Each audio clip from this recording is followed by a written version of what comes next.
States, and we're joined now via Skype by Jean-Pierre Kloppers, CEO of BrandZai. Mr. Kloppers, welcome. Thank you for joining us.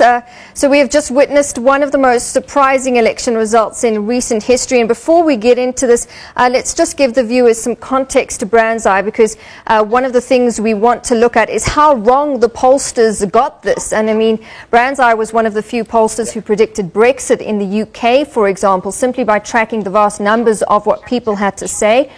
So this result is one of those situations that are inexplicable beforehand, but after the fact, that's when we can say this is what happened. So how did the pollsters get this so wrong?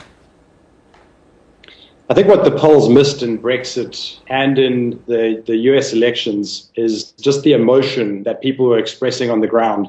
Because a poll, and it's typical of most traditional research, where you have the challenge of question bias. You ask somebody how they feel, and depending on the nature of the question, you might get an honest or not an honest answer. And where Donald Trump is saying the kinds of things that he is saying, to say that you support him, you're just opening yourself up to ridicule, but it might mask how people really feel. And what social media has given us, and I think Brexit and now the US elections, it's the coming of age of social media, where it gives you this kind of feeling of what is the raw emotion on the ground, and how does that vary from state to state, and how does it change over time? And that's what like a small tech company from South Africa was able to measure in ways that the top polling companies in the world couldn't. All right, so let's look at the battleground states. They were always one of the main talking points. How did social media call these?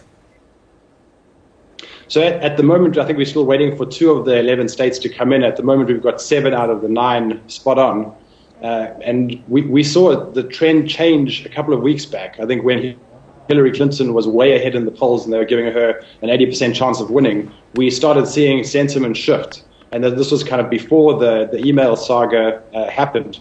We saw in all of those 11 states, Donald Trump getting significant amounts of advocacy on the ground in those states.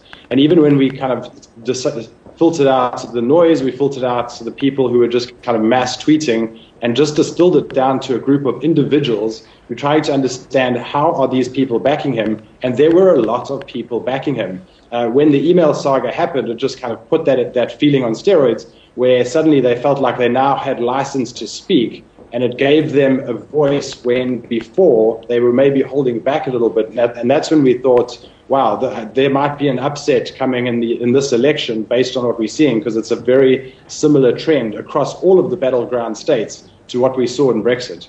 So the view of Trump that we saw in the media versus the results of the polls, so completely different. Yeah, correct. And I think what we often see from South Africa, or even from anywhere outside of the US, you see what the media shares, and most of that is sensible news. Whereas this was not an election about sensible news, it was an election about emotion, not fact.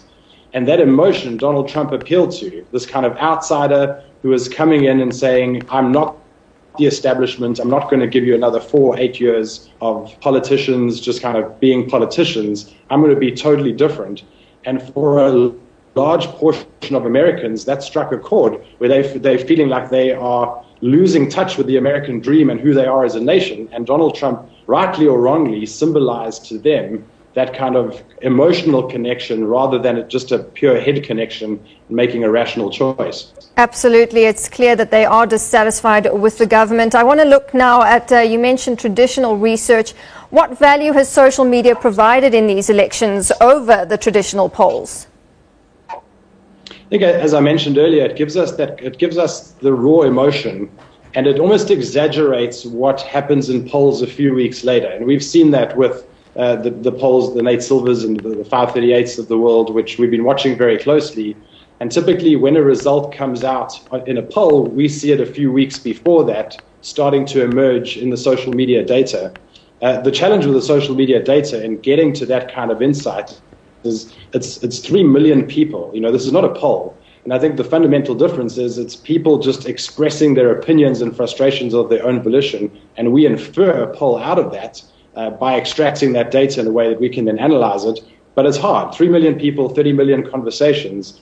no poll is that size. And I think that's where social media gives an edge, because it's measuring everyone. And so when you take a statistically significant sample, you're not selecting it and then having kind of a question which you introduce at that point. You're taking a sample of everyone that's speaking. And as we saw with Brexit and now again, it appears that social media is becoming more and more representative of how everybody feels. And that for us has been exciting. Obviously, it's a shock to the world. All right, Jean-Pierre Kloppers, CEO of Brands Eye, there live on Skype. Mr. Kloppers, thank you very much for your time.